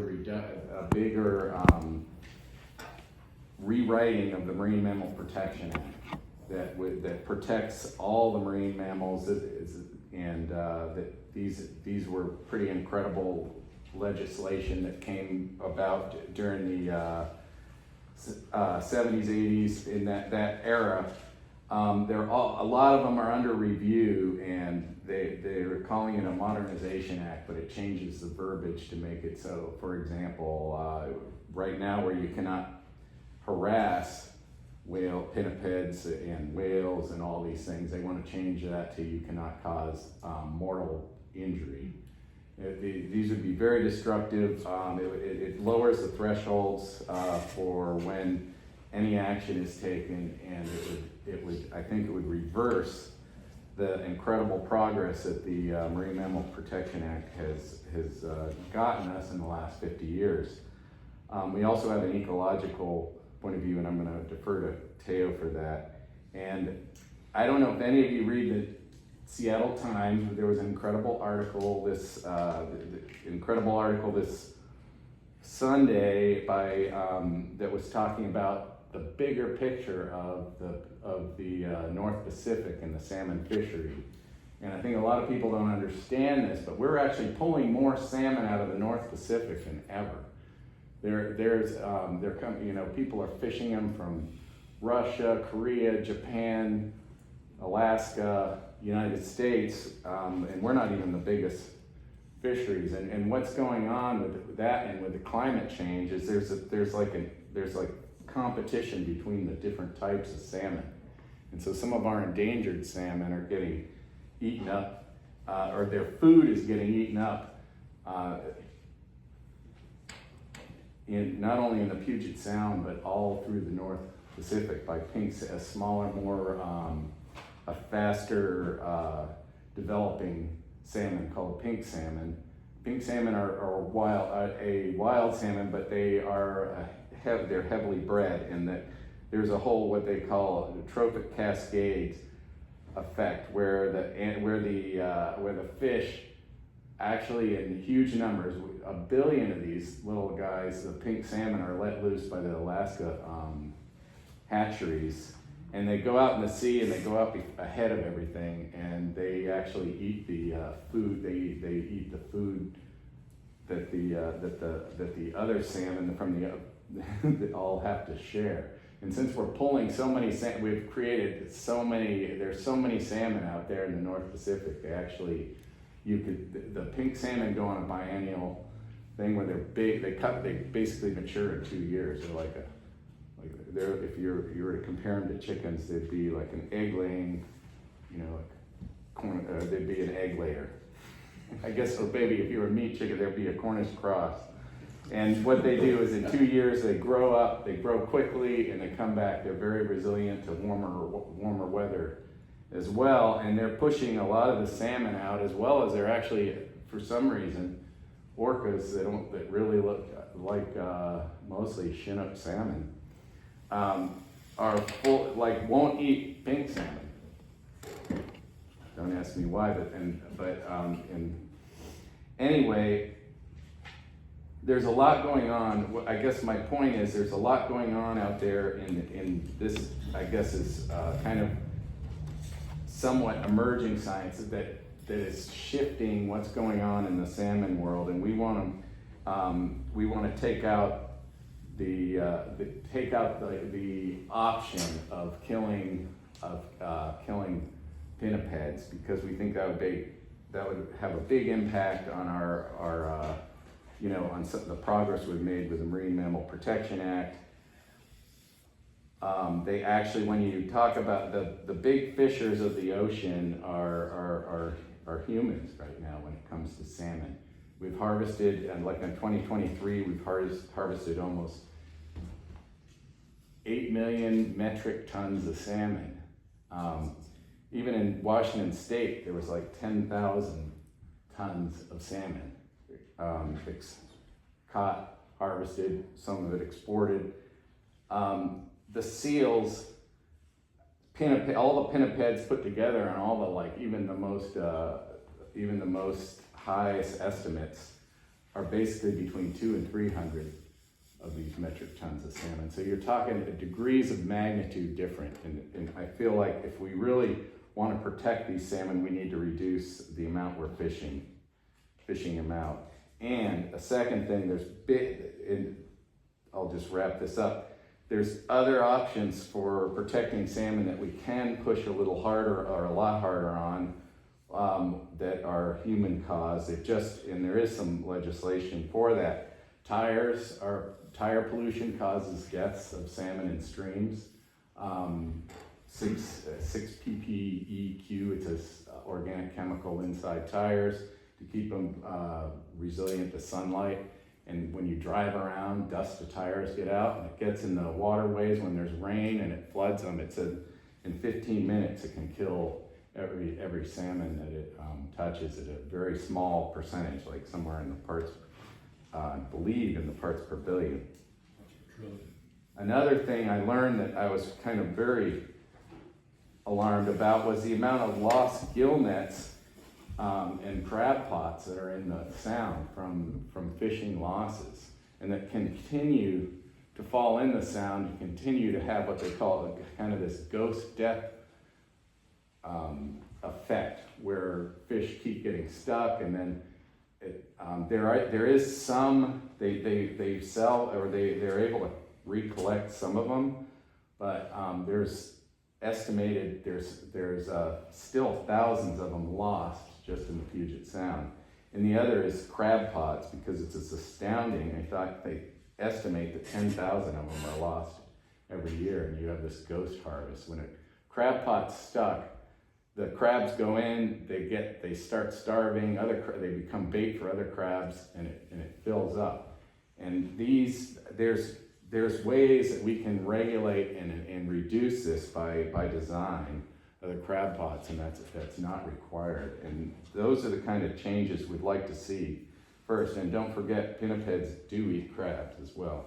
The loss of crabs is astronomical. It's somewhere 5 to 10% of the catch, which is large. In any case, I want to let Teo Anchor talk about the ecological view of why. And I'm going to prepare a presentation. Would you like? Yeah. Should I sit, stand, or what should I do? However you're comfortable. Okay, I'll just sit here. So I wasn't expecting to be here tonight, so I was thinking I would present something via Zoom, and so that's why I have the Zoom presentation. Otherwise, I would have probably done this extemporaneously. Thank you very much for having me and giving me the floor and allowing me to speak.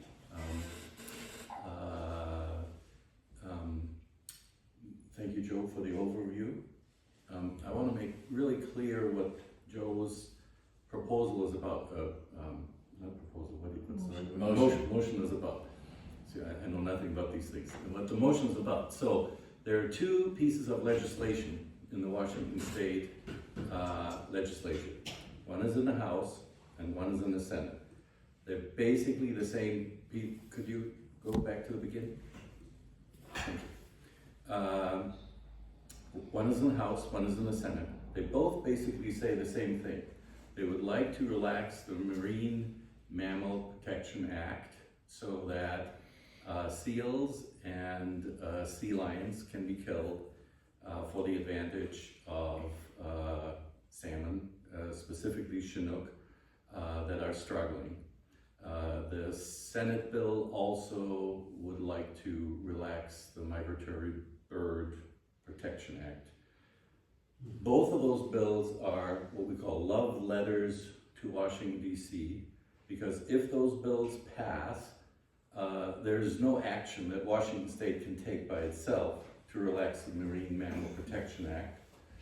It is a love letter to Washington, D.C. to say, please change the Marine Mammal Protection Act in D.C. for us in Washington State. So I just want to make that clear. What Joe is asking the council to do, all of you, is to vote and let the Washington State legislature know that they should not vote for these love letters to Washington, D.C. and not vote for Washington State to suggest to D.C. that they should be relaxing the Marine Mammal Protection Act so that seals and sea lions can be killed in Puget Sound. They're already exempt, seals and sea lions from being killed, although they're part of the Marine Mammal Protection Act along the Columbia River, because there are issues in Columbia River. What would be new is that they could also be killed in Puget Sound. So let me just briefly go through a few slides to give you some of the background. This is not my picture. The photographer is on the bottom right there. This is last November 2nd. This is J-Pod, and it came back in December again at Point Robertson. If you go to the next slide. This is a picture out of my window. This is Caldwell's Passage on the north end. This is what I see every fall, where the commercial fishermen are having gill nets across the entire Caldwell's Passage, sometimes one, sometimes two, so they span the entire passage. I also wanted to say one more thing. it's important for me to qualify that I'm not a marine biologist or anything. I swim with Joe, and we see seals a lot, and we like seals, and that's how I got involved in all of this. And I'm only speaking to give you some background about things that I've learned, and if you want to inform yourselves, give you some ideas where you can go to learn more about this too. Okay, so just, sorry, I wanted to say that right in the beginning. The next slide, there's something super interesting about Puget Sound. It's called, scientists call it a predator pit. There's not just seals and sea lions that are impacting salmon populations in Puget Sound, but there are at least 7 different sources that are impacting salmon recovery. So those are the dams, there's the water that's getting warmer, there's commercial overfishing, there's sport fishing, there are hungry orcas, and there's hake, lingcod, walleye, and herring that are also eating the salmon. You know? So this is kind of the perfect storm here in Puget Sound, and I want us to be aware that there's a whole predator pit. It's not just the sea lions that go after the seals, and so the idea that we can just X out the sea lions and then everything will be good for the salmon is, I think, a false one. You know, it's a really simple solution to a very complex problem, as you can see. The next slide, please. Point of order, should we extend the meeting? That is a good question. How much longer do you think you will? How many more slides are there? We're on 4:17. No, they're not 17 slides. They're slides in the end. We're 5 minutes in the end before the that are for people to read. We're 5 minutes before the end of the meeting, so I think we really do now need to decide how to proceed. That's not going to be enough time for you to finish up your slideshow. Oh yeah, I'll be done in 3 minutes here. Okay, why don't you just wrap it up then? Should I wrap it up? Okay, good. So this is the house itself has a report on its own bill that was done by its own staffer, the staffer of the Agricultural Committee, Rebecca Lewis. The results were that the actions needed to support the orca and the salmon are much more comprehensive than just killing pinnipeds. The Washington State Academy Science study was mischaracterized. I'll talk about that in a second. And there's no scientific evidence actually that killing these seals will actually help the salmon. Can we go to the next one? We've got this, as humans, we've got this very uneasy relationship with interfering with food chains. We've done it often, and we've generated terrible results. In the early 1900s, the sea otter here was completely decimated. It was the only animal that ate the sea urchins, and when the sea urchins took over after the sea otters were gone, the entire wildlife here in Puget Sound was really gravely impacted. So I worry that the same thing will happen when we take out the seals and sea lions, because they themselves actually eat some of the predators that also eat the salmon. So the whole thing is really complex. Next slide, please. And it takes decades for it to... Right, and so there are 3 major studies that you can go to and look at. Next slide. One is the Salish Sea study. It actually, kind of surprisingly to me, showed that the blue line is for Washington State, that actually the survival numbers, the return numbers of salmon has been actually constant since 1994, at a time when the seal population actually recovered. The next slide is the Washington Academy of Science study. $70,000 of your taxpayer money used a long list of very accomplished marine biologists, and they basically say that it's a complex food web, and given the large number of chain links in this food web, it's unclear if we just take out the seals that we're actually going to do something good for the salmon population. The next one, a study in the journal Nature, a very accomplished academic journal, basically says that Chinook salmon stocks, the predation has increased, but largely because of fisheries in Washington State, not because of predation from other wildlife. Wild origin is kind of the gray shaded thing in Washington. You can see that there. It's different in the Columbia River, you know, where the wild origin, you know, the predation of seals and sea lions may be an issue, but there we're already killing them because they're exempt from the Marine Mammal Protection Act. All three studies basically are very clear that what they're studying is only what would happen if the seals were taken out of the food chain and keeping everything else in the food chain is constant, which, yeah, you know, I laughed too when I heard that. Next. Thanks for listening. Reject the pinnipeds as killing pinnipeds as a solution to the salmon startle. And the Orca Conservancy also opposes the bill. You can go to their website and read all of their reasons for it. So it's not a good for the orca, good for the salmon thing, you know. Thank you very much, Taylor. I really appreciate you.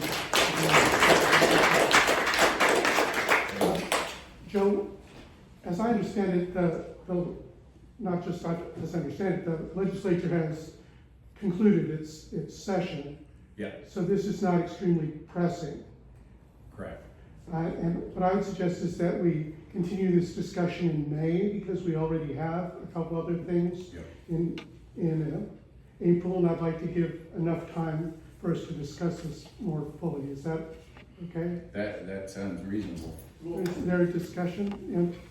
Well, I know how I feel about it. Is it not possible to make? The thing is, we're at time of our meeting. Not to take a vote right now? No, I would like there to be some time for discussion. There needs to be some time for discussion. Okay.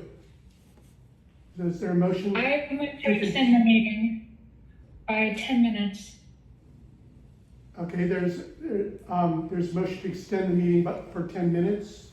Is there a second? I'll second it. And seconded. Would anyone like to speak for or against this? I'd like to speak for it. Go ahead. I think we're really close to voting, and I'd like us to we've heard so much, and I think the motion will pass. And just a little bit more discussion, I think we'll be able to vote on it. Is there other discussion about whether or not to extend the meeting for 10 minutes? Very well, all those in favor of extending the meeting for 10 minutes, please raise your hand.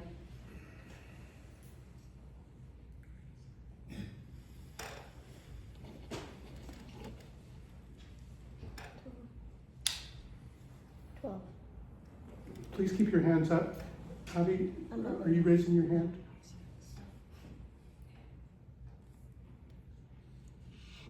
Joe, is your hand up or not? I can't decide. I'll just.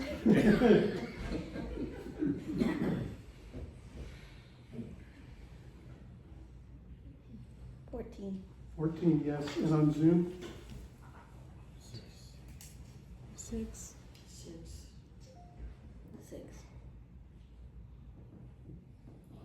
I only see 5. There's- Keep your hands up on Zoom. There's 6. Okay, 6. Terry's is, the contrast is hard to see. Oops. Okay, 1, 2, 3, all 4, those 5, opposed? 6, 7, 8. There's 8 now. Oh, there's 8? Yeah.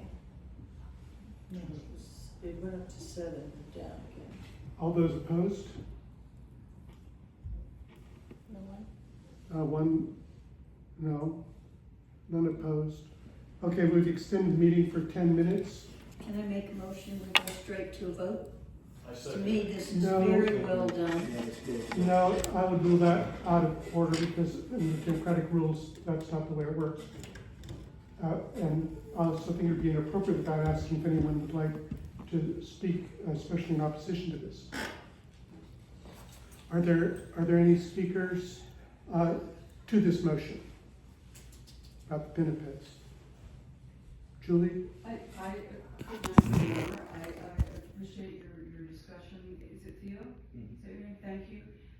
Talking about how humankind has a history of messing with Mother Nature, and when we do something to one population, everything else it changes, and it's a ripple effect, and we need to leave it alone. Let our ecology and our marine mammal population live or die as Mother Nature would have it. I think that's just wise. Thank you, Julie. Is there other discussion? Mike? So, I've been working in conservation professionally for 45 years. I can't think of another time in my professional career when it would be a poor idea to tell the folks in Washington, D.C.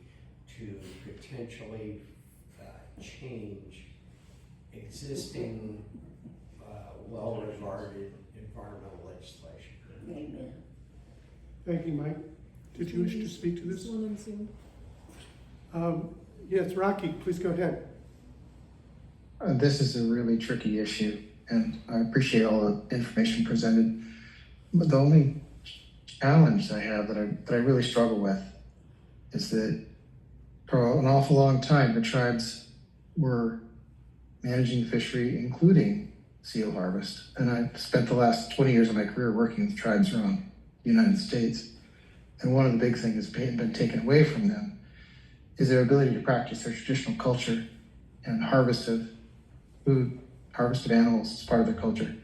Marine Mammal Protection Act has stopped them from harvesting seals, whales.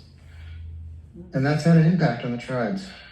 So the difficulty I have with the motion is not in regards to the intent of the motion, but it's that the tribes are in favor of this amendment, is in favor of this legislative action. So the difficulty I have is that the tribes play an important role in managing fisheries here, and I would hesitate to vote in favor of an action that is opposite of what the tribes have requested in respect for their sovereignty. And it's something we talk about the council and respecting sovereignty of tribes. So I guess that's what gives me pause. That's it. Thank you very much, Rocky. Selena? Yeah, thank you. Let me see, turn on my, hi. I just want to speak to that. I also really am in favor of helping the tribes, through legislation, doing things that will forward their culture and their cultural practices. But that's not what this bill is about. This bill is about controlling the seals and the pinnipeds in regards to the amount of fish that they're eating. And this bill would open up the killing of pinnipeds to, with the goal of reducing their population. So that has nothing to do with the traditional tribal hunt, which should be dealt with separately. So just to make that really clear, that this is not about going against the tribes and their traditional ways. I think we all support that. This is about managing salmon populations via the killing of top predators. So, thanks. Thank you very much, Selena. I see a hand up for Vashon-Maury. Is that you, Jen, or is that Nicole? Yeah, that's me. Due to time constraints, I'll keep this short, but I will say that moral obligations supersede cultural traditions. Thank you. Nicole said that moral obligations supersede cultural traditions. Thank you, Nicole. Is anyone else in the room would like to speak to that, to this issue? Anyone on Zoom wish to speak? Very well, let's move to a vote then.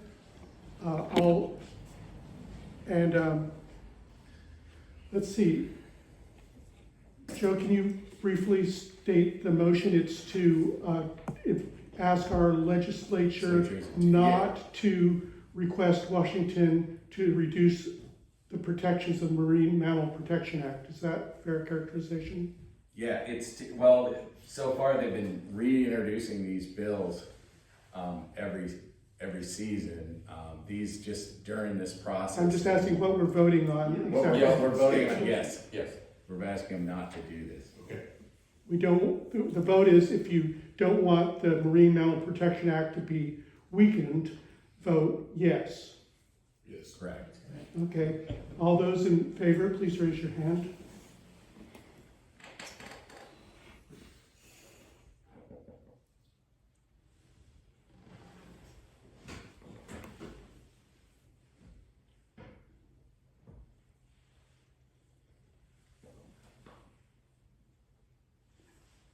How did you get 15? Yes. I got 15. Okay. Thank you for counting, Drew.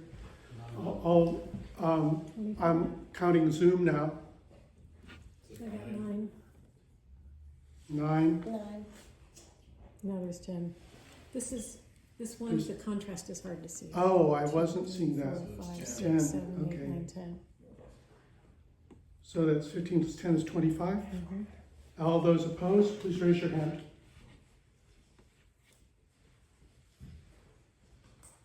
I see 1 in the room. If you're opposed, raise your hand. I've got 3 in Zoom. 3 in Zoom.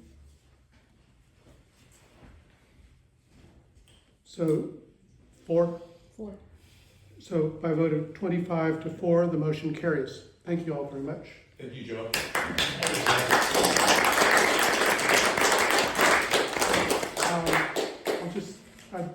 With the council's indulgence, I'd like to take just a couple minutes for any announcements before we conclude. Steve? We're going to be doing a second epic day of service for the Rotary and Zero Waste Vashon to clean up beach tires from the island from now until May 16th, when it will be culminating. The day of service, we got 127 beach tires picked up last year, and there's a lot left to be picked up. So we ask everyone's help to go around the beaches at low tide, map them out, dig them up, let us know where they are. We can come pick them up with boats. The Land Trust helped last year, a lot of community support.